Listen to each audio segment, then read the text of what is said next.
出事啊！我真是殺人死啦！深圳樓盤大劈價變武林大會，保安化身噴椒大師，全場辣到變辛辣麵。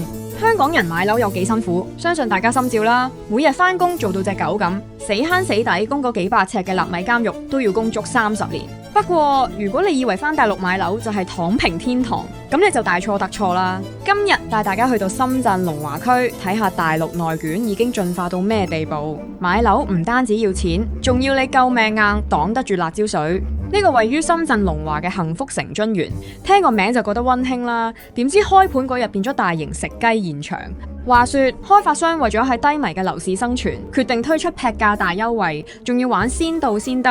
結果喺4月12號深夜，成班地產代理同買家拎埋凳仔去售樓處排隊。凌晨時分，成個營銷中心門口已經人頭湧湧，熱鬧程度簡直拍得住香港排隊買 iPhone。但去到第二朝進場嘅時候，發展商突然改以隨機抽籤買樓，喺現場排咗成晚通宵嘅人，梗係火都嚟啦！即刻爆發大亂鬥，最精彩嘅位嚟啦！現場保安見場面失控，竟然唔係用對講機 call 支援，而係拎支辣椒水出嚟，對住人群瘋狂洗地，噴足半個鐘。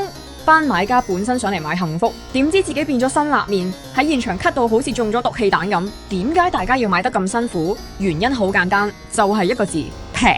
呢個盤原本備案價每平方米要55,000蚊，而家直接跳樓價劈到38,000。計翻條數，一個大陸一線城市嘅700尺嘅兩房單位，250萬人民幣有找。喺香港，250萬可能只係夠你去大西北買個廁所位咋。對比隔離屋苑二手仲賣緊每平方米5萬蚊，呢度簡直係行過路過唔好錯過。不過有業內人士話呢個盤其實有硬傷，容積率高到嚇死人，仲冇乜配套。發展商擺明係想要錢唔要貨，快手回籠資金。而整件事最令香港人有共鳴嘅就係開發商事後嗰種呢單嘢唔係我跟開嘅做法。